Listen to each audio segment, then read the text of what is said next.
പരിശുദ്ധ പരമദിവ്യകാരുണ്യത്തിന് പരിശുദ്ധ പരമദിവ്യകാരുണ്യത്തിന് പ്രിയമുള്ളവരെ, ഖാനായിലെ കല്യാണ വിരുന്നിലെ അനുഗ്രഹ മുഹൂർത്തം തന്നെയാണ് എപ്പോഴും കൃപാസന അൾത്താരയിൽ ക്രമീകരിക്കപ്പെടുന്നത്. അതായത് ഖനായിലെ ഒരു വിവാഹാഘോഷം നടന്നു എന്ന് സുവിശേഷം പറയുമ്പോൾ വളരെ എംപാറ്റിക്കായിട്ടാണ് പറയണത്. യേശുവിൻ്റെ അമ്മയും അവിടെ ഉണ്ടായിരുന്നുവെന്ന്. 2004 ഡിസംബർ 7-ാം തീയതി ഞാനിതുപോലെ ചൊവ്വാഴ്ച പരിശുദ്ധ കുർബാന എടുത്തു വെച്ച് ആരാധന ആരംഭിക്കുന്ന സമയത്താണ് പരിശുദ്ധ അമ്മ ഞാൻ ഈ കൈ കാണിക്കുന്ന സ്ഥലത്ത് പ്രത്യക്ഷപ്പെട്ടത്. ഞാൻ തിരിഞ്ഞു നോക്കുകയും സമയഘടികാരമായി നെഞ്ചിൽ ചാർത്തി ദുരന്തമുണ്ടാകാൻ പോണ് പ്രാർത്ഥിക്കണമെന്ന് സിൽവർ ഗ്രേയിൽ ഉടുത്ത് ഒരുങ്ങി നിന്ന ഒരമ്മയാണ് കണ്ടത്. ഞാനത് പറയാൻ കാരണം, കാനായിൽ എന്താ സംഭവിച്ചത്? അതാണ് അന്ന് കൃപാസനത്തിൽ സംഭവിച്ചത്. അമ്മയുടെ സാന്നിധ്യവും യേശുവിൻ്റെ സാന്നിധ്യവും. ഈ അമ്മയെ യേശുവിൻ്റെയും ഈ അൾത്താര സാന്നിധ്യം തന്നെയാണ് കാനായിലെ കല്യാണവേദിയിലും അത്ഭുതങ്ങൾ ഉണ്ടാക്കിയത്. ഏതെങ്കിലും ഒരു വിഷയം, ഇപ്പം നമുക്കറിയാം, യേശുവിനെ സംബന്ധിച്ചിടത്തോളം കർത്താവ് ഇടയ്ക്ക് ചോദിക്കുന്ന ഒരു ചോദ്യമുണ്ട്. നിങ്ങളുടെ കുടുംബത്തിൻ്റെ വസ്തു ഓഹരിച്ചു തരാൻ എന്നെ ആരാണ് നിൻ്റെ കുടുംബത്തിൻ്റെ കാര്യസ്ഥനായി നിയമിച്ചതെന്ന്. അത് ദൈവികമായൊരു നിലപാടാണ്. നിങ്ങളുടെ ഒരു മനുഷ്യൻ വന്ന് പറഞ്ഞു, പ്രഭു, എൻ്റെ കുടുംബത്തിലുള്ള എൻ്റെ മുതിർന്ന കർത്താവിനോട് പറയണം എൻ്റെ വസ്തു ഓഹരിച്ച് എൻ്റെ അവകാശം തരാൻ. അപ്പോൾ കർത്താവ് എടുത്ത ചോദിച്ചത് എന്താണ്? നിങ്ങളുടെ കുടുംബത്തിൻ്റെ കാര്യസ്ഥനായിട്ട് ആരാണ് എന്നെ നിയമിച്ചതെന്ന്. അപ്പോൾ കുടുംബകാര്യങ്ങളുടെ യേശുവിനെ കാര്യസ്ഥനാക്കാൻ നോക്കുന്നത് ദൈവികമായ നിലപാടിൻ്റെ ഭാഗമല്ല. നമ്മുടെ ജീവിത അവസ്ഥകൾ യേശു എന്തിനാണ് ഉദ്ദേശിക്കപ്പെടുന്നത്? യേശു ഉദ്ദേശിക്കപ്പെടുന്നത് നിത്യരക്ഷയ്ക്കാണ്. നിത്യരക്ഷ എന്ന് പറയുന്ന ഒരു വലിയ വിഷയത്തെ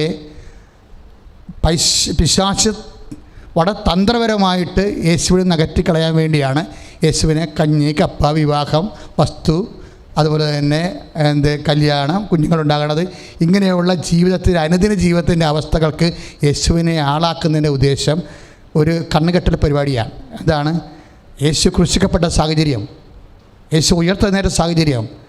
പിതാവ് യേശുവിൻ്റെ നാമത്തെ മഹത്വപ്പെടുത്തിയ എന്താണ്? മനുഷ്യൻ്റെ ആത്മരക്ഷയാണ്. ഈ ആത്മരക്ഷയിൽ നിന്ന് നിത്യരക്ഷയിൽ നിന്ന് യേശുവിനെ പതുക്കെ ഷിഫ്റ്റ് ചെയ്യാനാണ് എപ്പോഴും പിശാച് നോക്കുന്നത്. ഷിഫ്റ്റിങ്ങിൻ്റെ മെയിൻ ആളാണ് പിശാച്. നിൻ്റെ ജീവിതത്തിൽ എന്തെങ്കിലും ഷിഫ്റ്റ് ചെയ്യപ്പെടുന്നുണ്ടോ ഓർക്കുക, പിശാച് രംഗപ്രവേശനം ചെയ്ത് കഴിഞ്ഞുവെന്ന്. കർത്താവിന് നമ്മൾ 1-ാം സ്ഥാനം കൊടുക്കുന്നത് നമ്മുടെ പാപത്തിന് പരിഹാരം ചെയ്തു വേണ്ടി അവൻ ക്രൂശിക്കപ്പെട്ടു. പാപത്തിന് പരിഹാരം ചെയ്തത് കൊണ്ട് ദൈവം മഹത്വപ്പെട്ട് അവനെ ഉയർത്തെഴുന്നേൽപ്പിച്ചു. അവൻ്റെ നാമത്തിൽ വിശ്വസിക്കുമ്പോൾ നമുക്ക് നിത്യജീവൻ ലഭിക്കാനാണ്. അതുകൊണ്ടാണ് യേശു ആ വസ്തു എൻ്റെ കാരണവരോട് പറയണം, കുടുംബത്തിലുണ്ട്, എൻ്റെ അവകാശം തരണമെന്ന് പറയുമ്പോൾ ഈശോ പറയും, ആരാണ് എന്നെ നിൻ്റെ കുടുംബത്തിൻ്റെ കാര്യത്തിന് വേണ്ടി നിശ്ചയിച്ചതെന്ന്. ആ ഒരു ദൈവ മനസ്സിൻ്റെ പശ്ചാത്തലത്തിലാണ് നിൻ്റെ കുടുംബത്തിൻ്റെ കാര്യങ്ങൾ നിശ്ചയിക്കാൻ വേണ്ടി ദൈവം ഒരാളെ നിശ്ചയിച്ചിട്ടുണ്ട്. അതാണ് ഖാനായിലൊരു വിവാഹാഘോഷം നടന്നു. യേശുവിൻ്റെ അമ്മയും അവിടെ ഉണ്ടായിരുന്നു. അവരെയാണ് അതിന് നിശ്ചയിച്ചിരിക്കുന്നത്. കൈയിട്ടിച്ച് കർത്താൻ ഹല്ലേലൂയ, യേശു കരങ്ങൾ ഉയർത്തിക്കൊണ്ട് സ്തുതിക്കട്ടെ. ഹല്ലേലൂയ, പരിശുദ്ധ ദേവമാതാവേ, ഖനായിലെ മഹാത്ഭുതത്തിലൂടെ ലോകജനതയ്ക്ക് കൂടി നിത്യരക്ഷയുടെ കവാടം തുറന്നുകൊടുത്ത വാഗ്ദാന പേടകമായ പരിശുദ്ധയമ്മേ, കൃപാസനത്തിൽ പ്രത്യക്ഷയായ പരിശുദ്ധയമ്മേ, അങ്ങയുടെ മാതൃ ശക്തിയാൽ ആശ്രയിച്ചുടപ്പെടുന്ന ഓരോ മക്കളെയും ആശീർവദിക്കണമേ. ദിവ്യകാരുണ്യ ഈശോയെ, അങ്ങേക്ക് ആരാധന.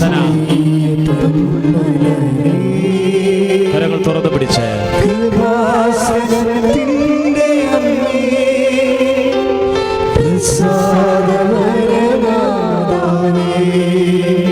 പാടാം.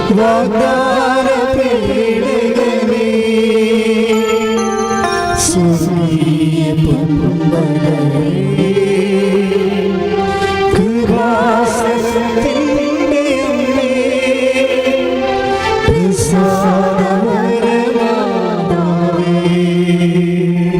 പരമദിവ്യകാരുണ്യത്തിന് നേരവും ആരാധനയും സ്തുതിയും പുകഴ്ചയും ഉണ്ടായിരിക്കട്ടെ. പരിശുദ്ധ പരമദിവ്യകാരുണ്യത്തിന് നേരവും ആരാധനയും സ്തുതിയും പുകഴ്ചയും ഉണ്ടായിരിക്കട്ടെ. വിശുദ്ധ ലൂക്കായുടെ സുവിശേഷം 12-ാം അധ്യായം 1-ാമത്തെ വാക്യം.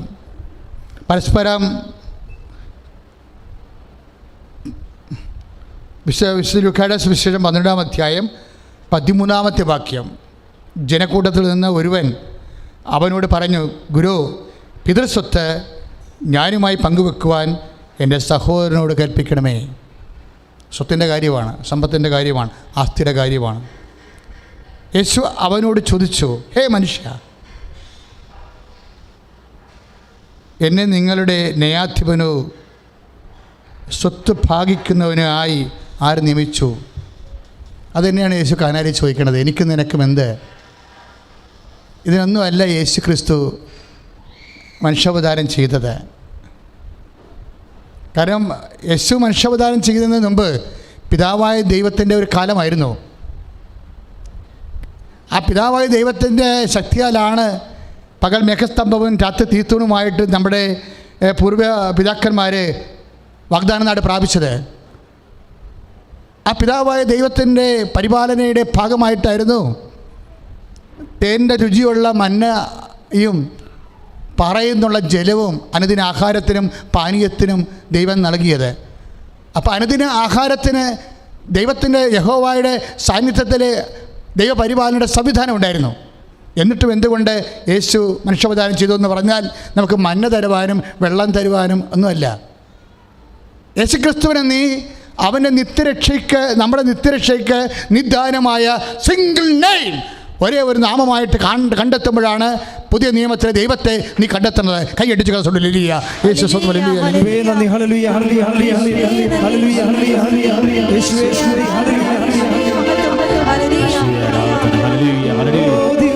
കരങ്ങൾ നീട്ടി പിടിച്ചുകൊണ്ട് കൈകൾ നീട്ടി ഈശോയെ ആരാധന.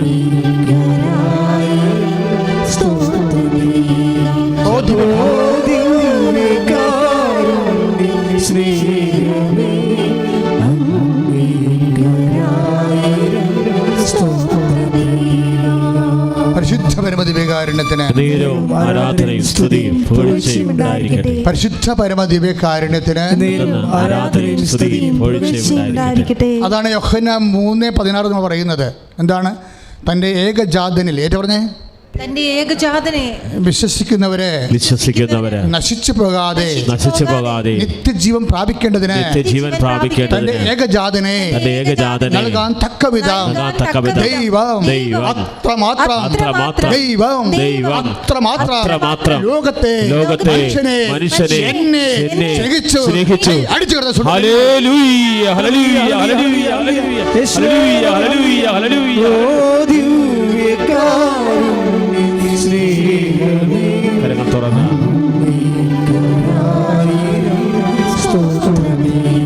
ചേർന്ന് പാടാം.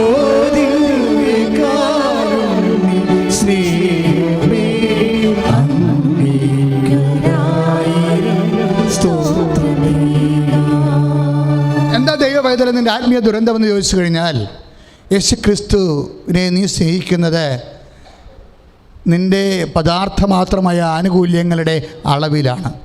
ക്രിസ്തു അങ്ങനെ മാത്രം സ്നേഹിക്കപ്പെടേണ്ട ആളല്ല. നിനക്ക് ജോലി കിട്ടി, അതുകൊണ്ട് യൂദാസുനാലിനോട് നീ നന്ദി പറയണ പോലെ നീ യേശുവിനോടും പറയും നന്ദി കർത്താവ് എന്ന് പറയും. ദാറ്റ് മീൻസ് നീ ദൈവത്തെ സ്നേഹിക്കുന്നത് നിൻ്റെ ഭൗതികമായ ആനുകൂല്യത്തിൻ്റെ അളവാണ്. അപ്പം പിശാച് എന്താണ് ചെയ്യണത്? തന്ത്രപരമായിട്ട് നിൻ്റെ നിത്യജീവന് വേണ്ടി അവൻ ചിന്തിയ രക്തത്തെ, അവൻ ചൊരിഞ്ഞ ജീവനെ, അവൻ്റെ നിത്യസമർപ്പണത്തെ തന്ത്രപരമായിട്ട് പിശാച് മറച്ചു വെക്കുന്നത് അനുദിന ആവശ്യങ്ങളുടെ വക്താവായിട്ട് യേശു ക്രിസ്തുവിനെ റെഡ്യൂസ് ചെയ്യുമ്പോഴാണ്. Jesus is reduced. ആരാണ് റെഡ്യൂസ് ചെയ്തത്? സാത്താൻ റെഡ്യൂസ് ചെയ്യും. എന്നും യേശുവിനെ മിനിമൈസ് ചെയ്യാൻ വേണ്ടി സാത്താൻ ശ്രമിച്ചിട്ടുണ്ട്. നീ ദൈവപുത്രനാണെങ്കിൽ താഴേക്ക് ചാടാൻ പറയണതല്ല, ഈ പ്രലോഭനത്തിൻ്റെ ഭാഗമാണ്. വിശ്വാസി ഇന്ന് വലിയൊരു പ്രലോഭനത്തിൻ്റെ കീഴിലാണ്. കാര്യം അനുദിന ജീവിതങ്ങളുടെ സമ്മർദ്ദങ്ങളുടെ ഒരു സമാശ്വാസമായി മാത്രം യേശുക്രിസ്തുവിനെ കാണാൻ ശ്രമിക്കുന്ന പിന്നീട് വരാൻ പോകുന്നത് നിത്യരക്ഷയുടെ നിറം മങ്ങിപ്പോണതാണ്. നമ്മൾ ക്രിസ്തുവിനെ സ്നേഹിക്കുന്നത് അവൻ നമ്മുടെ നിത്യരക്ഷയ്ക്ക് വേണ്ടി അവൻ്റെ ജീവൻ ചുരിഞ്ഞ് രക്തം ചിന്തതിലാണ്. പ്രാർത്ഥിക്കുക. കർത്താവായ ദൈവമേ, കർത്താവായ ദൈവമേ, എനിക്ക് വേണ്ടി ക്രൂശിക്കപ്പെട്ടവനെ, എനിക്ക് വേണ്ടി എനിക്ക് ക്രൂശിക്കപ്പെട്ടവനെ, വേണ്ടി തിരുവിലാവിലും മുറിവേറ്റവനെ, എനിക്ക് വേണ്ടി തിരുവിലാവിലും മുറിവേറ്റവനെ, എനിക്ക് വേണ്ടി മുൾക്കിടം ചൂടിയവനെ, എന്റെ നിത്യമായ ജീവിതത്തിന് വേണ്ടി, എന്റെ പാപക്ഷമയ്ക്ക് വേണ്ടി, നിന്റെ ജീവൻ ചൊരിഞ്ഞതിന്, രക്തം ചൊരിഞ്ഞതിന്, ഓ ദൈവമേ, ഈ ജന്മം കൊണ്ട് ഞാൻ നിത്യത വരെ നിന്നോട് നന്ദിയുള്ളവനാകും, നന്ദിയുള്ളവളാകും. ഹല്ലേലൂയ, ഹല്ലേലൂയ. കരങ്ങൾ ഉയർത്തിക്കൊണ്ട് സ്തുതിക്കുന്നു. ഹല്ലേലൂയ. കർത്താവേ, അങ്ങയിലാണ് രക്ഷയെന്ന് വിശ്വസിക്കുന്ന കർത്താവേ, തുല്യം ചെയ്യാൻ കർത്താവേ മറ്റാരും രക്ഷയില്ലെന്ന് ഞങ്ങൾ വിശ്വസിക്കുന്ന കർത്താവേ. ഹല്ലേലൂയ, ഹല്ലേലൂയ, ഹല്ലേലൂയ, ഹല്ലേലൂയ, ഹല്ലേലൂയ, ഹല്ലേലൂയ. യേശുവേ ആരാധന.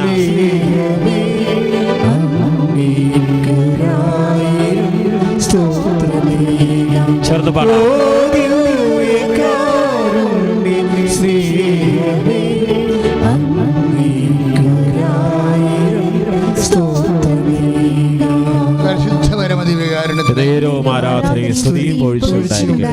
നമ്മൾ അതായത് വിശുദ്ധ യോഹന്നാൻ ഓരോ അധ്യായവും ഓരോ വ്യക്തികളെയാണ് അവതരിപ്പിക്കുന്നത്. നമുക്കറിയാം, യേശു അനുഭവമുള്ള യേശുവിൻ്റെ ദൈവികമായ പദ്ധതിയെ വെളിവാക്കുന്ന ഓരോ കണ്ണാടികളെ അവതരിപ്പിച്ചുകൊണ്ടിരിക്കാം വിശുദ്ധ യോഹന്നാൻ. ആദ്യമായിട്ട് അവതരിപ്പിക്കുന്നത് ദൈവത്താൽ അയക്കപ്പെട്ടൊരു മനുഷ്യനുണ്ടായിരുന്നോ എന്നാണ് പറയണത്. ആരാണത്? John the Baptist. ആദ്യത്തെ അധ്യായത്തിൽ ജോൺ ദി ബാപ്റ്റിസ്റ്റ് അവതരിപ്പിക്കും. പക്ഷെ അതിക്ക് മുമ്പ് ഒരു കാര്യം പറയും. ഈ സുവിശേഷം ഞാൻ കണ്ണുകൊണ്ട് കണ്ടത്, ചെവി കൊണ്ട് കേട്ടത്, കൈകൊണ്ട് സ്പർശിക്കുന്ന യോഹന്നാൻ ലേഖനം 1:1 സുവിശേഷം. ഈ സുവിശേഷം ഞാൻ നിങ്ങളോട് പറയണത് എന്തിനു വേണ്ടിയാണ്? ഞാൻ കണ്ണുകൊണ്ട് കണ്ടതാണ്, ഞാൻ ചെവി കൊണ്ട് കേട്ടതാണ്, എൻ്റെ കൈകൊണ്ട് ഞാൻ സ്പർശിച്ചതാണ്. എന്തിനെക്കുറിച്ചാണ് ഇത് പറയണത്? ഈ സുവിശേഷം മുഴുവൻ പറയണത് ഒരേ ഒരു കാര്യത്തെക്കുറിച്ചായിരിക്കും. കാര്യമെന്താണ്?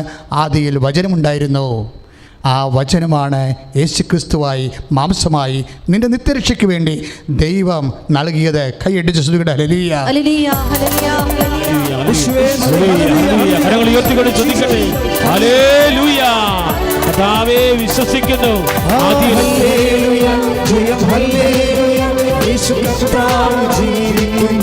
കൈയടിച്ചുകൊണ്ട് യേശു കർത്താവ് ജീവിക്കുന്നു, യേശു കർത്താവ് ജീവിക്കുന്നു. പ്രാർത്ഥിക്കുക. ആത്മാവേ പരിശുദ്ധാത്മാവേ, ആത്മാവേ പരിശുദ്ധാത്മാവേ, വചനമെഴുതിയ പരിശുദ്ധാത്മാവേ, വചനമെഴുതിയ പരിശുദ്ധാത്മാവേ, യേശുവിനെ ഉയർപ്പിച്ച പരിശുദ്ധാത്മാവേ, അപ്പോസ്തലന്മാരെ അഭിഷേകം ചെയ്ത പരിശുദ്ധാത്മാവേ, സഭയെ നയിച്ച പരിശുദ്ധാത്മാവേ, വചനം കേൾക്കുവാൻ, വചനം ജീവിക്കുവാൻ, സുവിശേഷത്തിന്റെ സാക്ഷിയാകുവാൻ, സുവിശേഷം ആകുവാൻ, സുവിശേഷം ഏകുവാൻ എന്നെ അഭിഷേകം ചെയ്യണമേ. ഇപ്പോൾ അഭിഷേകം ചെയ്യണമേ, എന്നെ അഭിഷേകം ചെയ്യണമേ. ഹല്ലേലൂയ. പരിശുദ്ധാത്മാവേ, പറന്നിറങ്ങണമേ. ഹല്ലേലൂയ, ഹല്ലേലൂയ, ഹല്ലേലൂയ, ഹല്ലേലൂയ. പരിശുദ്ധാത്മാവേ, ഞങ്ങളിൽ നിറയണമേ. കരങ്ങളടിച്ചുകൊണ്ട് നിറഞ്ഞു കവിയണമേ, കവിഞ്ഞൊഴുകണമേ. കരങ്ങൾ ഉയർത്തി അടിച്ചുകൊണ്ട് അഭിഷേകമാവുകയാണ്. ഞങ്ങളിൽ നിറയണമേ, ദൈവത്തിന്റെ കൃപ ചൊരിയപ്പെടുകയാണ്. കവിഞ്ഞൊഴുകണമേ. പുതിയൊരു ജനനം നൽകും പരിശുദ്ധാത്മാവേ, പുതിയൊരു ശക്തി ചൊരിയണമേ. പുതിയൊരു ജനനം നൽകും പരിശുദ്ധാത്മാവേ, പുതിയൊരു ശക്തി ചൊരിയണമേ. ഉയർത്തിയടിച്ചുകൊണ്ട് അഭിഷേകം ഉണ്ടാകട്ടെ. ഉടമ്പടി യോഗങ്ങളുടെ മേൽ അഭിഷേകം ചെയ്യട്ടെ. ഈ ശുശ്രൂഷ ലോകത്തിന്റെ നാനാ ഭാഗങ്ങളിൽ പ്രാർത്ഥിക്കുന്നവരുടെ മേൽ അഭിഷേകം ചെയ്യട്ടെ. പ്രത്യക്ഷമായ പരിശുദ്ധയുടെ മാതൃശക്തി നിറയട്ടെ. ദിവ്യകാരുണ്യത്തിന്റെ അഭിഷേകം മുദ്രയാകട്ടെ.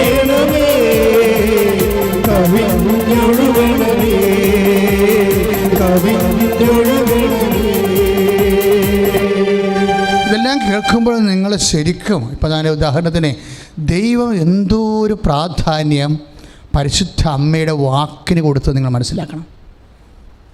അമ്മയെ അവതരിപ്പിക്കുന്നത് വചനത്തെ അവതരിപ്പിച്ചിട്ട് അടുത്ത സമയത്ത് വചനം മാംസമാക്കാൻ സമർപ്പണം ചെയ്ത വ്യക്തിയാണ് സുവിശേഷം അവതരിപ്പിക്കുന്നത്. ആദ്യം വചനത്തെ അവതരിപ്പിക്കാം. യോഹന്നാൻ്റെ 1-ാം അധ്യായത്തിലെ ആദിയിൽ വചനം ഉണ്ടായിരുന്നു എന്ന് പറയും. പിന്നീട് പറയും ആ വചനത്തെ വിശ്വസിച്ചുകൊണ്ട് മനുഷ്യാവതാരം ചെയ്യിക്കാൻ മനസ്സുകൊണ്ട് സമർപ്പണം ചെയ്ത് വചനത്തെ ഉദരത്തിൽ സ്വീകരിച്ച ഒരാളുണ്ടായിരുന്നു. യേശുവിൻ്റെ അമ്മയും അവിടെ ഉണ്ടായിരുന്നു. കൈയിടിച്ച് സുഖിടാൻ ഹല്ലേലൂയ.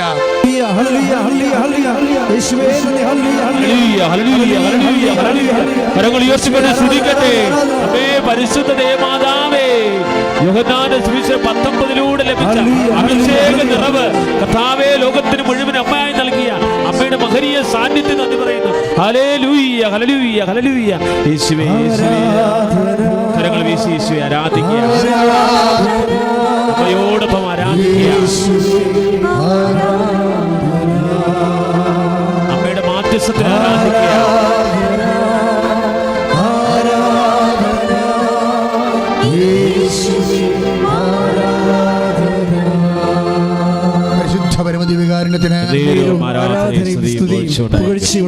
മകളെ കൈ നെഞ്ചത്ത് വെച്ച് ശിരസ് കുമ്പിട്ട് നിങ്ങൾക്ക് തോന്നണം നിങ്ങൾ ആരാധിക്കുകയാണെന്ന്.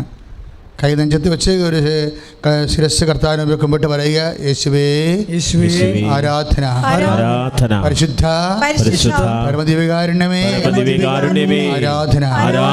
അങ്ങിലുള്ള എന്റെ സ്നേഹത്തെ വർദ്ധിപ്പിക്കണമേ. യേശുവേ വിശുദ്ധ രക്തത്താൽ വീണ്ടെടുത്തുകൊണ്ട് വീണ്ടെടുപ്പിലെ വിശ്വസിക്കുന്നവർക്ക് പരിശുദ്ധാത്മാവിനെ ദാനമായി നൽകുന്ന കർത്താവേ, ആരാധിക്കാനുള്ള ആത്മാവിനെ ഇപ്പോൾ നൽകണമേ. ദൈവശകത്തിന്റെ ആത്മാവിനെ ഇപ്പോൾ നൽകണമേ. വിശ്വാസത്തിന്റെ ആത്മാവിനെ ഇപ്പോൾ നൽകണമേ. ശ്രുതികട്ടെ, ശ്രുതികട്ടെ.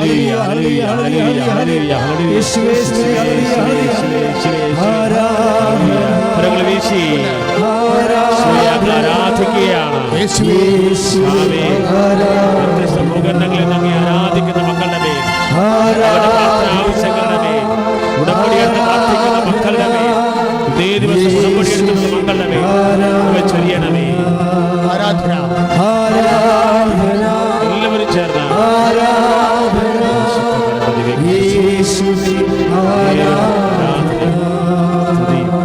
പരമദിവ്യകാരുണ്യത്തിന്,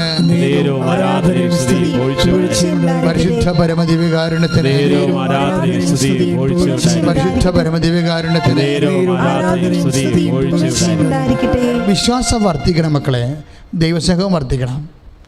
ഞാൻ ഈ പരിശുദ്ധാത്മാവിനെ എന്താ കോൺസെൻട്രേറ്റ് ചെയ്ത് പ്രാർത്ഥിക്കണം എന്ന് ചോദിച്ചു കഴിഞ്ഞാൽ, കർത്താവ് എനിക്കിപ്പോൾ അത് തന്നതാണ്. ഞാൻ എന്നോട് ആദ്യം വചനം പറയാൻ പറഞ്ഞു, അമ്മയെക്കുറിച്ച് പറയാൻ പറഞ്ഞു, അപ്പായെക്കുറിച്ച് പറയാൻ പറഞ്ഞു, ഈശോയെക്കുറിച്ച് പറയാൻ പറഞ്ഞു, അതുപോലെ പരിശുദ്ധാത്മാവിനെക്കുറിച്ച് പറയാൻ പറഞ്ഞു.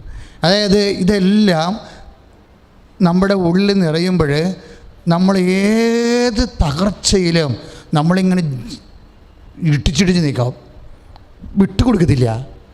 ഒരു വിശ്വാസി, യേശുവിൽ വിശ്വാസി, കർത്താവ് പറഞ്ഞതല്ലേ ഭയപ്പെടേണ്ട എന്ന് പറയും. എന്താണ്? ഞാൻ ലോകത്തെ ജയിച്ചിരിക്കുന്നു. നമ്മൾ 6:23 വായിക്കുമ്പോഴേ യോഹന്നാൻ്റെ സുവിശേഷത്തെ ഏറ്റു പറഞ്ഞേ ഭയപ്പെടേണ്ട. 16:23 ശ്രുതികട്ടെ. ഹല്ലേലൂയ, ഹല്ലേലൂയ, ഹല്ലേലൂയ, ഹല്ലേലൂയ, ഹല്ലേലൂയ, ഹല്ലേലൂയ, ഹല്ലേലൂയ, ഹല്ലേലൂയ, ഹല്ലേലൂയ, ഹല്ലേലൂയ. യേശുവേ ആരാധന, യേശുവേ സ്തോത്രം. കർത്താവേ ഞങ്ങളൊക്കെ സ്തുതിച്ച് പ്രാർത്ഥിക്കുന്ന കർത്താവേ, ആരാധിക്കുന്ന മഹത്വമുള്ള കരങ്ങൾ വീശിക്കൊണ്ട് ഈശോയെ ആരാധിക്കട്ടെ. കർത്താവേ വചന അഭിഷേകം നൽകണമേ, കർത്താവേ വചന വെളിപാട് നൽകണമേ, പ്രബോധനം നൽകണമേ. വചനത്തിൽ ജീവിക്കാൻ വചനം ഞങ്ങളെ അഭിഷേകം ചെയ്യണമേ. പോലെ വചനമേകാൻ ഉപശ്വരിയണമേ. പരിശുദ്ധനായ മാതാവേ ആരാധന. നിങ്ങൾ എന്നിൽ സമാധാനം കണ്ടെത്തേണ്ടതിനാണ് ഞാനിത് നിങ്ങളോട് പറയുന്നത്. ഈശോ എന്താ ആഗ്രഹിക്കണത്? കർത്താവിന് നമ്മൾ എന്താ കണ്ടെത്തേണ്ടത്? സമാധാനം. എല്ലാ വിഷയങ്ങൾക്കും സമാധാനം. ഒരു ക്ലേശം അല്ലെങ്കിൽ ഡോക്ടർ പറഞ്ഞു ഇനി നമുക്ക് ഒരു ടെസ്റ്റ് നടത്തിയാൽ കൊള്ളാം, ആ ടെസ്റ്റ് നന്നായിട്ടുണ്ടെങ്കിൽ നിങ്ങൾ രക്ഷപ്പെടും, അല്ലെങ്കിൽ ഓപ്പറേഷൻ വേണ്ടി വരുമെന്ന് പറയുമ്പോൾ നമുക്ക് ഉടനെ സമാധാനം നഷ്ടപ്പെടത്തില്ലേ? മനുഷ്യന് ആദ്യം എന്ത് വിഷയം ഉണ്ടായാലും നമുക്ക് ആദ്യം നഷ്ടപ്പെടുന്നത് എന്താ? സമാധാനമാണ്. അപ്പോഴീ സമാധാനമായിട്ടാണ് ആദ്യം ഈശോ നമ്മുടെ ഉള്ളിലേക്ക് നമുക്ക് അനുഭവവേദ്യമാകണത്. അതാണ് ഈശോ പറയണത് 16:33 നിങ്ങൾ ഏറ്റു പറഞ്ഞ നിങ്ങൾ എന്നിൽ സമാധാനം കണ്ടെത്തേണ്ടതിനാണ് ഞാനിത് നിങ്ങളോട് പറഞ്ഞത്. ലോകത്തിൽ നിങ്ങൾക്ക് ഞെരുക്കങ്ങൾ ഉണ്ടാകും, എങ്കിലും ധൈര്യമായിരിക്കുക, ഞാൻ ലോകത്തെ കീഴടക്കിയിരിക്കുന്നു. എങ്ങനെ സമാധാനം വെച്ചാൽ കുറേ പ്രെയർ ചെയ്ത്, പക്ഷേ ഉടമ്പടി പോലെ നമ്മുടെ ജീവിതം മുഴുവനും ദൈവത്താൽ അഭിഷേകം ചെയ്യുന്ന ഒരു സംവിധാനം ഇന്ന് സഭയിലില്ല, സത്യമായിട്ടില്ല. ഞാൻ ആദ്യത്തെ കുറേ കാലങ്ങൾ 15 ഞാൻ 984 തുടങ്ങിയ ധ്യാനമാണ് നിങ്ങൾ ഓർക്കണം. അതായത് ഡീക്കനാണ് കാലത്ത് തൃശ്ശൂർ രൂപത്തിലാണ് ഞാൻ ആദ്യം ധ്യാനിപ്പിക്കുന്നത്, കണ്ടാണശ്ശേരി വാഗയിലേക്ക്. അപ്പോൾ 84 തുടങ്ങിയ ധ്യാനമാണ്. ഞാനൊരു 2015 വരെ കേരളത്തിൽ മാത്രം 107 ജപമാല ജീവിത ദർശന ധ്യാനം നടത്തിയിട്ടുണ്ട്. അപ്പോഴേ ഈ ധ്യാനങ്ങളിലെ എല്ലാത്തിൻ്റെ അവസാനം എപ്പോഴും എൻ്റെ മനസ്സിൽ കർത്താവ് തരും, ഇതിൻ്റെ അപ്പുറത്ത് ഈ ധ്യാനങ്ങൾക്കെല്ലാം കുറച്ച് പലതരത്തിലുള്ള ലുപ്പ് ഹോൾസ് ഉണ്ട്. ഇതിനെല്ലാം പെർഫെക്റ്റായിട്ടൊരു മനുഷ്യൻ്റെ ഇഹവും പരവും ഒരേ സമയം തന്നെ ജീവിതത്തിൻ്റെ എല്ലാ അവസ്ഥകളെയും കവർ ചെയ്യുന്ന ഒരു പെർഫെക്റ്റ് പാക്കേജ്, ഒരു പ്രോജക്റ്റ് വരും. പക്ഷേ എന്താണെന്ന് എനിക്ക് അറിയത്തില്ലായിരുന്നു. അപ്പോഴേ ഇത് കാലാന്തരത്തിലാണ് ഉടമ്പടിയിലേക്ക് വരണത്. അപ്പോഴേ ഈ ഉടമ്പടി ഇപ്പോൾ ഇന്നലെ ഒരു സാക്ഷി ഇവിടെ ഉണ്ടായി. ഞങ്ങൾ ഒരു അനീറ്റ എന്ന് പറഞ്ഞൊരു മോള് സാക്ഷ്യം പറഞ്ഞ ഇവിടെ സാക്ഷ്യം എന്ന് പറയുന്നത് കരിപ്പൂർ വിമാനത്താവളത്തിൽ അവൾക്ക് ടെർമിനേഷൻ ലെറ്റർ വന്നു. ഗ്രൗണ്ട് നോക്കുന്ന ആളാണ് വിമാനത്താവളത്തിൻ്റെ. അപ്പോൾ പെട്ടെന്ന് അവൾക്ക് ടെർമിനേഷൻ ലെറ്റർ വന്ന്, പെട്ടെന്നല്ല, അതെന്തോ കോൺട്രാക്റ്റ് തീർന്ന എന്തോ പരിപാടിയാണ്, ടെർമിനേറ്റഡ് ആയ ആൾ. പക്ഷേ ചേട്ടത്തിൻ്റെ കല്യാണം അനിയത്തിൻ്റെ കല്യാണം നടന്നിട്ടില്ല, കുടുംബത്തിലെ സാമ്പത്തിക ബാധ്യത മാറിയിട്ടില്ല. പെട്ടെന്നിങ്ങനെ വെള്ളിടി പോലെ ഒരു ടെർമിനേഷൻ ലെറ്റർ വന്നാൽ നമ്മൾ പതറിപ്പോകും. പക്ഷേ ഇവൾ പതറിയില്ല. എന്താ കാര്യം? ഇവൾ ഉടനെ ചെയ്ത വിമാനത്താവളത്തിൽ വെച്ച് ഇവൾ ചെയ്ത പരിപാടി ഈ ടെർമിനേഷൻ ലെറ്റർ വെച്ചിട്ട് ഉടമ്പടി കാശുരം എടുത്ത്, എനിക്കറിയാമല്ലോ ഉടമ്പടി കാശുരത്തിൻ്റെ രീതി അറിയാമില്ല, അത് ഒരു ജ്ഞാപകമാണ്. പഴയ നിയമത്തിൽ ഉടമ്പടി ചെയ്യുന്നവർ ദൈവസാന്നിധ്യത്തിൻ്റെ അടയാളമായിട്ട് അവർക്കൊരു ജ്ഞാപകം കൂടെ നെറ്റി കെട്ടിക്കൊണ്ട് നടക്കും. മരീൻ ഉടമ്പടി ആയതുകൊണ്ടാണ് ആ ജ്ഞാപകം നിങ്ങളുടെ കയ്യിൽ തന്നിരിക്കുന്നത്. ഇതിനു വേണ്ടി മാത്രം ചെയ്യിച്ച വലിയ കാശുരൂപമാണ്. അത് പരിശുദ്ധ കുർബാന ചൊല്ലി 7 തരം പ്രാർത്ഥന ചൊല്ലിയിട്ടാണ് ആ ഉടമ്പടി കാശുരൂപം വെഞ്ചരിക്കുന്നത്. അത് ബോധമുള്ളവർക്കറിയാം, അല്ലാത്തവർക്ക് അതിനെക്കുറിച്ചൊന്നും അറിയത്തില്ല. അപ്പോൾ ഈ കാശുരൂപം എന്ത് ചെയ്യാൻ ഇവളെടുത്തിട്ട് ഈ ടെർമിനേഷൻ ലെറ്ററെ വെച്ചിട്ട് അവിടെ നിന്ന് വിശ്വാസ പ്രമാണം ചൊല്ലിയിട്ട് അമ്മയോട് പറയും, അമ്മേ ഇത് ടെർമിനേഷൻ ലെറ്ററാണ്, എന്നെ ഡിസ്മിസ് ചെയ്ത ലെറ്ററാണ്, ഇത് നീ അപ്പോയിൻമെൻ്റായിട്ട് മാറ്റണമെന്ന് പറയും. ഒരു ടെർമിനേഷൻ ലെറ്ററിൻ്റെ അകത്ത് ഒരു അപ്പോയിൻമെൻ്റ് ഇരിക്കുന്നു എന്നുള്ളത് ആരാണ് മനസ്സിലാക്കുന്നത്? പരിശുദ്ധാത്മാവാണ് മനസ്സിലാക്കുന്നത്. ഒരു നമ്മുടെ കിട്ടുന്ന എന്താണ്? ടെർമിനേഷൻ ലെറ്ററാണ്. പക്ഷേ ഈ കുട്ടിയുടെ വിശ്വാസവും ദൈവത്തോടുള്ള അടുപ്പവും കാരണം പരിശുദ്ധാത്മാവ് ഉടനെ പറയും, ഇത് നീ ഇങ്ങനെ പ്രാർത്ഥിക്കാൻ പറയും. അപ്പോൾ പതറാതെ അവിടെ മുതൽ കാശിനും വെച്ചിട്ട് വിശ്വാസപ്രവാഹം ചെല്ലിട്ട് പറയും, അമ്മേ ഇത് എനിക്ക് അപ്പോയിൻമെൻ്റ് ആക്കി തരണമെന്ന് പറയും. എൻ്റെ അനിയത്തിയെ കെട്ടിച്ചിട്ടില്ലെന്ന് പറയും. അതാണ് സാധനം. പറയേണ്ട ഫീൽഡിൽ പറയണം. നമുക്ക് പറയാൻ വേണ്ടിയാണ് അമ്മയെ തന്നിരിക്കുന്നത് ദൈവം. എനിക്കറിയാം വിത്തിൻ നോ ടൈം ഈ സാധനം അപ്പോയിൻമെൻ്റായിട്ട് മാറും. എവിടെയാണെന്നറിയോ? നെടുമ്പാശ്ശേരിയിൽ അവൾ വീടിൻ്റെ അടുത്ത്. ഒരു കാര്യം ചെയ്യണത്, ദൈവം ചെയ്യണ കാര്യങ്ങൾ കണ്ടല്ലേ, അത് അപ്പോയിൻമെൻ്റായിട്ട് മാറും. കരിപ്പൂരിൽ നിന്ന് മാറ്റിയിട്ട് നെടുമ്പാശ്ശേരിയിലോട്ട് അപ്പോയിൻമെൻ്റ് ആവും. അത് ശ്രദ്ധിക്കട്ടെ. ഹല്ലേലൂയ, യേശു സ്തോത്രം, ഹല്ലേലൂയ, ഹല്ലേലൂയ, ഹല്ലേലൂയ, ഹല്ലേലൂയ. കരങ്ങൾ ഉയർത്തിക്കൊണ്ട് സ്തുതിക്കട്ടെ, കൈകൾ ഉയർത്തിക്കൊണ്ട് സ്തുതിക്കട്ടെ. കർത്താവേ, ഉടമ്പടിയിൽ ഞങ്ങൾ സമർപ്പിച്ചുള്ള നിയോഗങ്ങൾ, ഞങ്ങളുടെ ജീവിത വിഷമതകൾ, 6 കൽപ്പനകൾ പോലും കർത്താവേ 6 നിയോഗങ്ങൾ സമർപ്പിച്ചിട്ടുണ്ട്. അതെല്ലാം ഇപ്പോൾ ഏറ്റെടുക്കണമേ എന്ന് പ്രാർത്ഥിക്കുന്നു. കരങ്ങൾ ഉയർത്തിക്കൊണ്ട് നിയോഗങ്ങളോട്ട് സ്തുതിക്കട്ടെ. ഈ കേട്ട സാക്ഷ്യത്തോട് ചേർന്ന് സ്തുതിച്ച് പ്രാർത്ഥിക്കട്ടെ. ദിവ്യകാരുണ്യ ശക്തി കരങ്ങൾ തുറന്ന്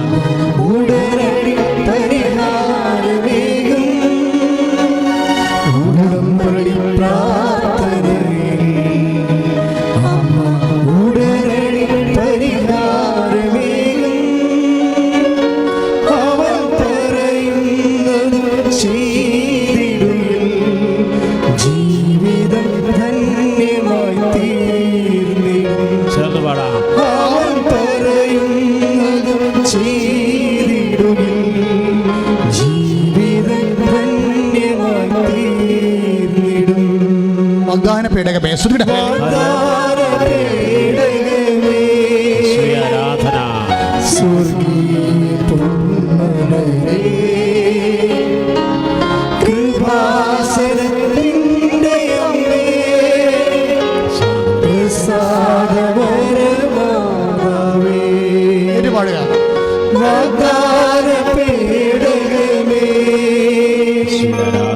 സ്വർഗീയ പുണ്യനരേ, ആരാധന കൃപാസനത്തിൻ്റെ അമ്മേ, പ്രസാദവരമാതാവേ, ഉടമ്പടി പ്രാർത്ഥിക്കും.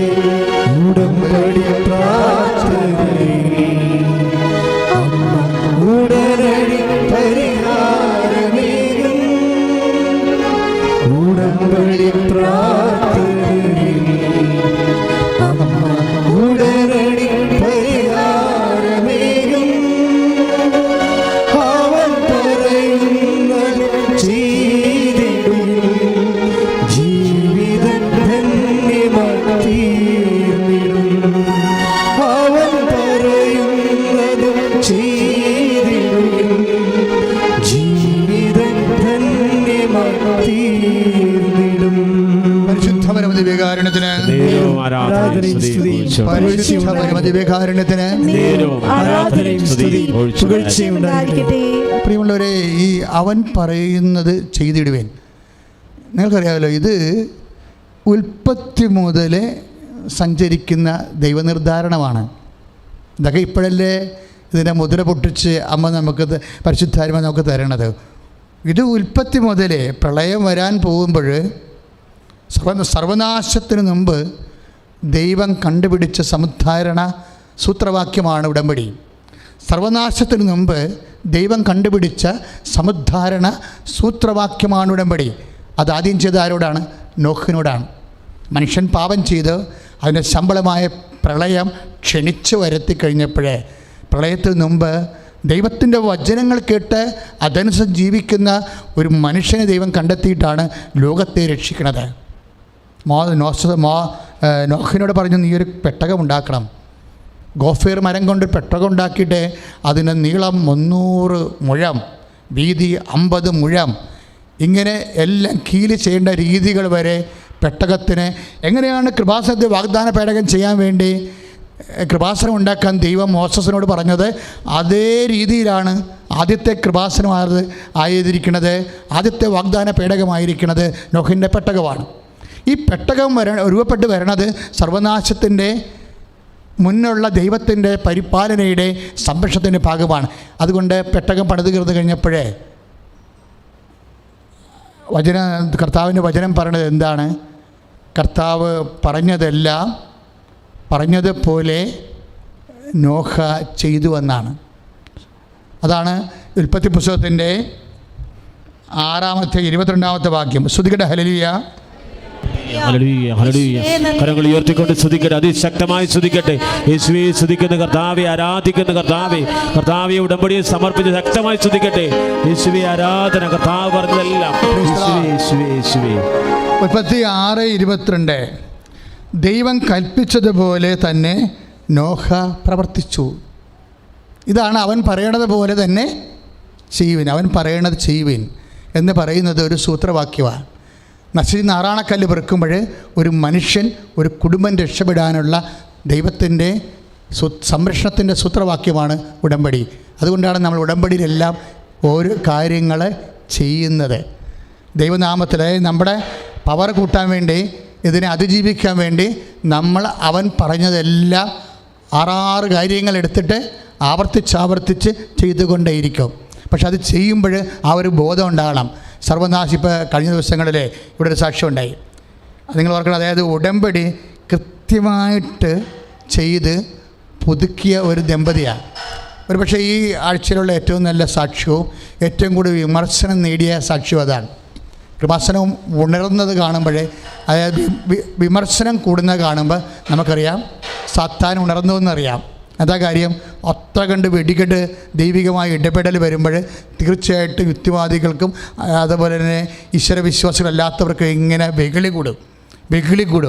അപ്പോൾ അങ്ങനെ പണ്ടും ഇങ്ങനെയായിരുന്നു. വെകിളി കൂടിയ സമയത്താണ് ഏറ്റവും കൂടുതൽ സബ്സ്ക്രിപ്ഷൻ. ഒരു ദിവസത്തെ സബ്സ്ക്രിപ്ഷൻ എന്താണെന്ന് ഇപ്പോൾ 740. ഇപ്പോഴത്തെ സബ്സ്ക്രിപ്ഷൻ റേറ്റാണ്. 1 ഡേ കൃപാസനം ഇട്ട് ഷൂട്ടപ്പ് ചെയ്ത് പോകുന്ന സംഭവം. അതായത് കർത്താവ് ഇറങ്ങി നിന്ന് പ്രവർത്തിക്കുകയും. അപ്പം അതുകൊണ്ട് ഇത് വെറുതെ ഒരു 140-120 ആയിരുന്നു മാർച്ച് അവസാനമായപ്പോൾ. ഒക്ടോബറിന് ശേഷം ഇത് ഷൂട്ട് ചെയ്യാൻ തുടങ്ങി. അതനുസരിച്ച് ഭയങ്കര വിമർശനവും തെറിയും പൊളിച്ച തെറികളൊക്കെയാണ് ഓരോ സാക്ഷ്യത്തിനിടയ്ക്ക് നിരീശ്വരവാദം മറ്റുള്ള ആൾക്കാരെ കമൻറ്റ് ചെയ്യണത്.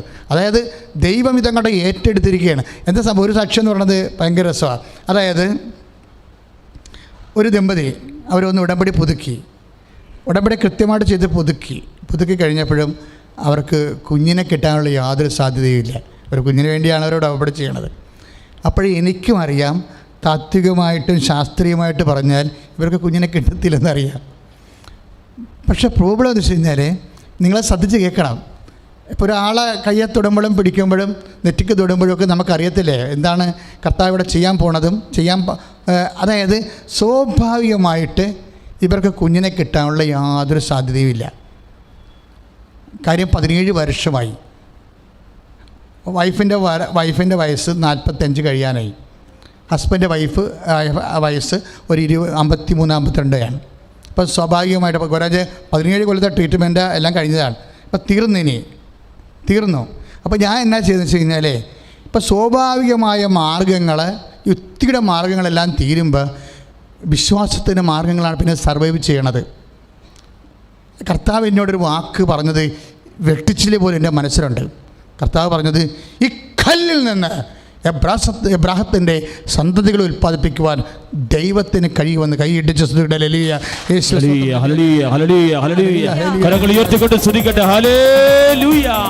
അതിശക്തമായി സ്തുതിക്കട്ടെ. കർത്താവായ ദൈവമേ, ഉടമ്പടി ചെയ്ത് പ്രാർത്ഥിക്കുന്ന ഓരോ മക്കളുടെ മേൽ ഈ ശുശ്രൂഷ കണ്ട് പ്രാർത്ഥിച്ച് നിയോഗങ്ങൾ ഇപ്പോൾ തത്സമയം ടൈപ്പ് ചെയ്യുന്നവരുടെ മേൽ കൃപ ചൊരിയണമേ എന്ന് പ്രാർത്ഥിക്കുന്നു. ഹല്ലേലൂയ. അനുഗ്രഹത്തിൻ അധിപതിയേ അനുഗ്രഹിച്ച് അനുഗ്രഹത്തിൻ അധിപതിയേ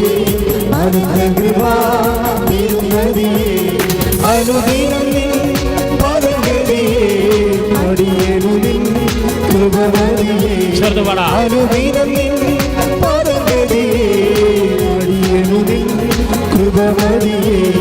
അനുഗ്രഹത്തിൻ അധിപതിയേ പരിശുദ്ധ പരമദിവ്യകാരുണ്യത്തിന് ആരാധനയും സ്തുതിയും പൊഴിച്ചുകൊണ്ടായിരിക്കട്ടെ. അപ്പോൾ ഇതൊരു കല്ലാണെന്ന് എനിക്കറിയാം. ഇവർക്ക് 45 വയസ്സുണ്ട്. ആ ചേച്ചിക്ക് അവരെന്നെ ഭർത്താവിനും 53 വയസ്സുണ്ട്. ഇവർ കല്ലാണെന്ന് നമുക്കറിയാം. പക്ഷേ കർത്താവ് എന്താ പറഞ്ഞത്? ഈ കല്ലിൽ നിന്ന് ഞാൻ എന്ന് പറഞ്ഞേ എബ്രാഹത്തിന്റെ സന്തതികളെ ഉൽപ്പാദിപ്പിക്കും. അപ്പോഴതുകൊണ്ട് തന്നെ ഞാൻ ഇവരെ അവിടുന്ന് വിളിച്ചുകൊണ്ട് പോകുന്നു. ഇനി നമുക്ക് ഉടമ്പടി മുന്നോട്ട് പോകാൻ വരട്ടെ, നേരിട്ട് വന്ന് കാര്യം പറയാമെന്ന് പറഞ്ഞു. അപ്പം ഞാനിവരെ വിളിച്ച് അൾത്താരെ കൊണ്ടുവന്നു. അപ്പോൾ സാധാരണഗതിയിൽ ഒരു രോഗം ഉണ്ടായ, ഇപ്പോൾ ഹസ്ബൻഡാണ് വരുന്നതെങ്കിൽ വൈഫിൻ്റെ രോഗം എവിടെയാണ്, വയറിലാണെങ്കിൽ അല്ല തലയിലാണെങ്കിലുമൊക്കെ ഞാൻ തുടരുമ്പോൾ തന്നെ ഹസ്ബൻഡിനോട് അനുവാദം ചോദിക്കും. വൈഫ് മാത്രമേ ഉള്ളതെന്നുണ്ടെങ്കിൽ ഞാൻ അവരോട് പറയും, നിങ്ങൾ വയറെ കൈവെക്ക്, നിങ്ങളുടെ വയറെ ഞാൻ കൈവെക്കാമെന്ന് പറയും. നിങ്ങൾ വയറെ കൈവച്ച് ഞാൻ നിങ്ങളുടെ കയ്യെ കൈവെക്കാമെന്ന്. അതാണ് മാന്യമായിട്ട് ചെയ്യുന്ന രീതികളെന്ന് പറയും. അപ്പം ഞാൻ അങ്ങനെ ഇവരെ തൊടാതെ പ്രാർത്ഥിക്കത്തില്ല എപ്പോഴും. കാര്യം നമ്മളൊരു വ്യക്തിയെ കൊറോണ പ്രാർത്ഥിച്ചിട്ട് കാര്യമില്ലല്ലോ. നിങ്ങളിപ്പോൾ ഈ കൊറോണയാണെന്ന് പറഞ്ഞാൽ ഞാൻ നിങ്ങൾ തൊട്ടാ പ്രാർത്ഥിക്കണത്. എന്നിട്ട് ഞാൻ സ്റ്റെറിലൈസ് ചെയ്യും. അത് വ്യക്തിയോടെ അല്ലാതെ നമ്മൾ ഈ എന്താണ് ദൈവങ്ങൾ അനുഗ്രഹം ചൊരിയണ പോലെ അകലുന്നുണ്ട്, ആ 4 മീറ്റർ അകലുന്നുണ്ട്, കൈവെക്കണ പരിപാടിയൊന്നുമില്ല. അതുള്ളത് കാര്യം ഉള്ളതുപോലെ ബാക്കി കർത്താവാണ് നോക്കേണ്ട കാര്യം. ബാക്കിയുള്ള വിഷയം യേശുവാണ് നോക്കേണ്ടത്. അതുകൊണ്ട് ഞാൻ തീർച്ചയായിട്ടും തൊട്ടേ പ്രാർത്ഥിക്കത്തുള്ളൂ, തൊടാതെ ആരെയും പ്രാർത്ഥിച്ചിട്ടില്ല. അപ്പോൾ എന്താ കാര്യം എന്ന് വെച്ച് കഴിഞ്ഞാൽ അപ്പോൾ തന്നെ അവരെ ഞാൻ സാനിറ്റൈസ് ചെയ്ത് വിടറേ ശാസ്ത്രീയപ്പെട്ട വിഷയം ചെയ്യണത്. പക്ഷെ നമ്മൾ തൊട്ട് പ്രാർത്ഥിക്കണമെന്ന് പറയുമ്പോൾ തീർച്ചയായിട്ടും ഈ വിഷയത്തിൽ നമ്മൾ അതായത് ആ വ്യക്തിയെ മീഡിയേറ്റ് ചെയ്യാൻ ഞാൻ തയ്യാറാണെന്നാണ് പറയണത്. ആ വ്യക്തിക്ക് രോഗമുണ്ട്, ക്യാൻസർ 4ാം സ്റ്റേജിലാണ്. അപ്പോൾ അഭ്യാസം കാണിച്ച് മോളിൽ നിന്ന് അകലയിൽ നിന്ന് ഇങ്ങനെ കൈ കാണിച്ച് പരിപാടിക്കാനുള്ള അഭ്യാസങ്ങളല്ല, മറിച്ച് ആ വ്യക്തിക്ക് ക്യാൻസർ 4ാം സ്റ്റേജാണ്. ആ വ്യക്തിയെ ഞാൻ സ്പോൺസർ ചെയ്യുകയാണ്. എൻ്റെ കുഞ്ഞുനാളും മുതൽ ഞാൻ നിൻ്റെ കൂടെ, ഞാൻ ഇടയ്ക്ക് കർത്താവ് മൊഴി മുട്ടി കഴിയുമ്പോൾ ഞാൻ കർത്താവിൻ്റെ അടുത്ത് വന്ന് പറഞ്ഞൊരു വാക്കുണ്ട്. 4 വയസ്സ് മുതലാണ് എൻ്റെ അപ്പൻ നീയാണ് ദൈവമെന്ന് എന്നോട് പറഞ്ഞത്. അതിനുശേഷം ഞാൻ വേറെ ഒരു ദൈവത്തിൻ്റെ അടുത്തും പോയിട്ടില്ല. എനിക്ക് വേറെ മാർഗ്ഗമില്ല, ഇവളെ നീ സുഖപ്പെടുത്തണം. ഇത്രയേ ഉള്ളൂ സാധനം. നിങ്ങൾക്ക് ദൈവത്തിൻ്റെ തിരുസന്നിധി ക്രെഡിബിലിറ്റി ഉണ്ടാകണം. ഇത് നിങ്ങൾ അതും ശരിയാകാം ഇതും ശരിയാകും എന്നൊക്കെ പറഞ്ഞ് അഴകുഴമ്പം കയ്യാങ്കളി കാണിച്ചാൽ നിങ്ങളുടെ കലിബർ പോകും. കലിബർ പോയാൽ പിന്നെ വിശ്വസിച്ചിട്ട് കാര്യമില്ല, അതിൻ്റെ സത്ത് പോയില്ലേ. അപ്പം നട്ടലോട് കൂടി യേശുക്രിസ്തുവിനെ ഏറ്റുപറയുന്നവനെ സംബന്ധിച്ചിടത്തോളം അവന് സൗഖ്യത്തിന് തിരക്ക് നടക്കേണ്ട കാര്യമില്ല. കാര്യം അവൻ്റെ നാമം തന്നെയാണ് സൗഖ്യം. കൈ ഇടിച്ച് കിടന്ന ലലിയ യേശു ലലിയ ലലിയ. കരങ്ങൾ ഉയർത്തിക്കൊണ്ട് സ്തുതിക്കട്ടെ. ഹല്ലേലൂയ.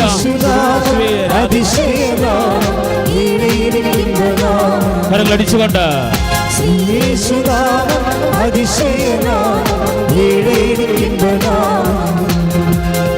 എല്ലാ നാമത്തിലും മേലായ നാമം ഭക്തജനം വാഴ്ത്തും നാമം. ചേർന്ന് പാടാം. എല്ലാ നാമത്തിലും മേലായ നാമം ഭക്തജനം വാഴ്ത്തും നാമം. എല്ലാ മുഴങ്കാലും വണങ്ങിടും തിരുവിൽ വല്ലഭത്വമുള്ള നാമം. എല്ലാ മുഴങ്കാലും വണങ്ങിടും തിരുവിൽ വല്ലഭത്വമുള്ള നാമം. ശ്രീയേശുനാമം അതിശയനാമം ഏഴേരിക്കുന്നതാമം. ശ്രീയേശുനാമം അതിശയനാമം ഏഴേരിക്കുന്നതാമം.